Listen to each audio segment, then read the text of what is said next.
me diste, porque tuyos son, y todo lo mío es tuyo, y lo tuyo mío, y he sido glorificado en ellos. Y ya no estoy, dice, en el mundo, mas estos están en el mundo, y yo voy a ti. Él ya había advertido que el mundo no le quería y que tampoco les iba el mundo a querer a ellos, porque ya pues habían odiado al Señor Jesucristo y como discípulos también iban a ser perseguidos. Estamos viviendo situaciones que empiezan a ponernos a prueba como creyentes. Tenemos restricciones por parte de la situación de salud, que tenemos que tener mucho cuidado y debemos de respetar, recordar. Y mientras sean este tipo de situaciones, vamos a estar de acuerdo tratando de hacer lo que nos piden. Pero el mundo ya está advirtiendo de situaciones más difíciles que van a ir en contra de ti o de nosotros como creyentes. Hay países en Europa, la esposa del primer ministro de uno de esos países está siendo enjuiciada porque en su Twitter puso un versículo bíblico que habla sobre cómo deben de comportarse los hombres.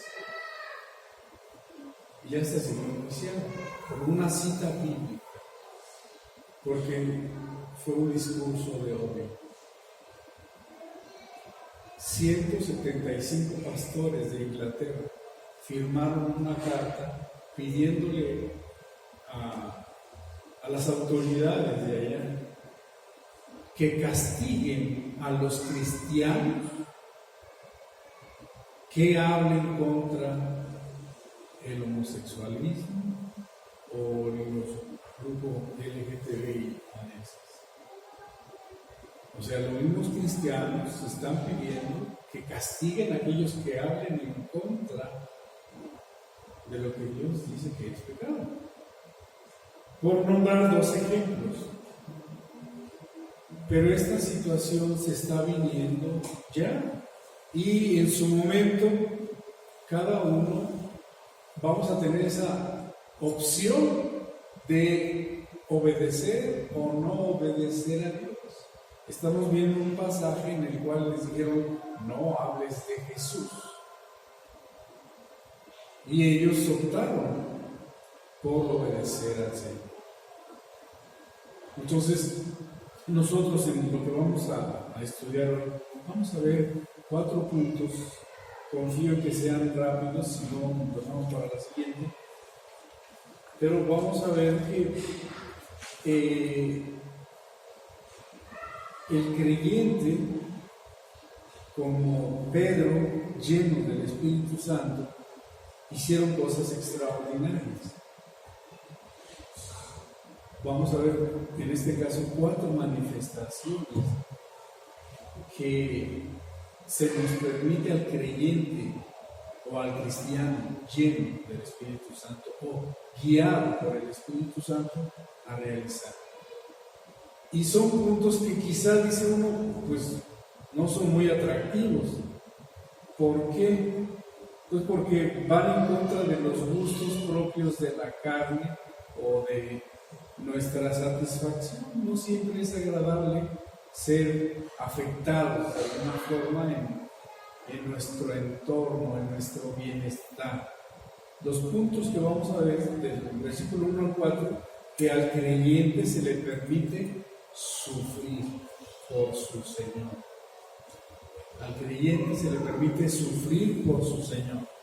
Después de los versículos del 5 al 8 vamos a ver que al creyente, obviamente lleno del Espíritu Santo, se le permite dar testimonio por su Señor. En el tercer punto, al creyente se le permite evangelizar. Y en último punto, al creyente se le permite dar testimonio de obediencia ante su Señor. ¿Sí? Y Pedro o los apóstoles en general en el inicio de la iglesia pues estaban ya viviendo estas situaciones. Recién, como escuchamos, habían sanado, guiados por el Espíritu Santo, movidos por el Espíritu Santo, vieron una necesidad, y esta necesidad al parecer era algo extraordinario, porque no era una necesidad momentánea, no era una necesidad económica que podía satisfacerse con dinero, no era una necesidad que se podía satisfacer con consuelo. No, era una necesidad que tenía años de presentarse, y quizá ya no lo veía como necesidad. El cojo ya estaba acostumbrado, y de hecho de ahí vivía, porque lo ponían ahí para pedir dinero. Dice ahí literalmente, para pedir dinero. Y era su modus vivendi, ya se había acostumbrado. Pero en su gracia el Señor permite que Pedro y Juan lo vean y pues tenga una sorpresa agradable, entre comillas. No se nos habla de perdón de pecados, pero sí se nos habla de un cambio de situación total, de estar cojo, se le permite caminar. Y aquí acabamos de ver en el capítulo 4 de Hechos, que ya tenía 40 años así. Entonces el Señor en su gracia permitió que Pedro y Juan hicieran esta gran señal milagrosa, pero como creyentes y no de o no formaban parte de este mundo, por decirlo de alguna manera, ya la esperanza estaba puesta en el Señor, ya sabían que iban a tener situaciones difíciles, o estaban recordando que ya se estaba haciendo una realidad lo que se les había advertido, e iban a ser rechazados por el mundo. Entonces vemos que en este caso sabíamos que están en el templo, y continúa Lucas narrando la situación. Dice, hablando ellos al pueblo. Vimos todo en el capítulo 3 que ya Pedro les estaba diciendo que esto estaba profetizado, que no debería de sorprenderlos porque ya estaba profetizado, y explicó específicamente a los de Israel que venía hacia ellos el cumplimiento de estas profecías. Entonces dice Lucas, hablando ellos al pueblo, dice, al parecer estaban hablando. ¿Sí? Cuando se presentaron ante ellos, dice, la palabra es sobre ellos, literalmente llegaron y pues como una forma de trabajar de los que tienen la autoridad y la ejecutan, es llegar y hacer notorio el poder.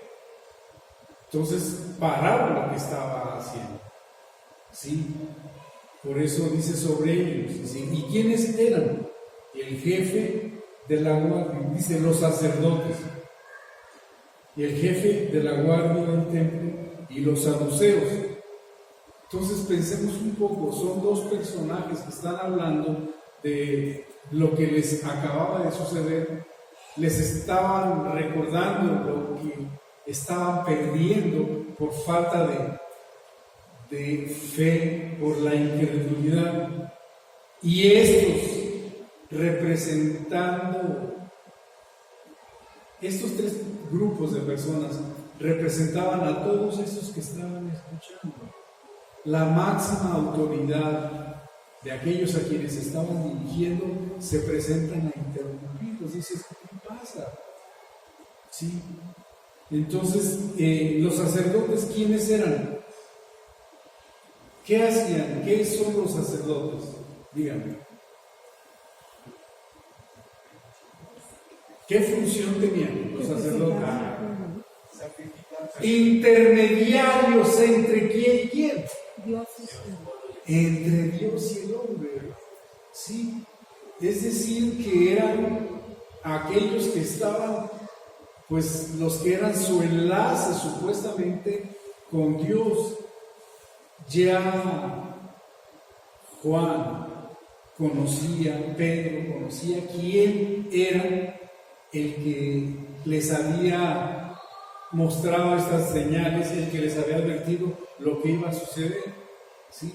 Bueno, pues estas personas que estaban como intercesoras entre el vulgo, por llamarle así, este grupo de personas a quienes habló, y Dios, eran los sacerdotes, y estos vinieron con la autoridad, obviamente para parar aquello que estaban haciendo. Después el jefe de la guardia. ¿Quién era el jefe de la guardia del templo? Era la segunda autoridad. Sí, primero estaba el sumo sacerdote y el jefe de la guardia era la autoridad. Era quien cuidaba, quien guardaba. Sí, recordar que había un grupo que se dedicaba específicamente a las funciones del templo, y dentro de esas funciones estaba la seguridad. Entonces, el segundo era autoridad. Y los saduceos. ¿Quiénes eran los saduceos? Otro grupo de personas conocedores de la palabra de Dios, pero con cierta atracción hacia el mundo. El grupo judío sabía que era privilegiado por Dios. Y estos representantes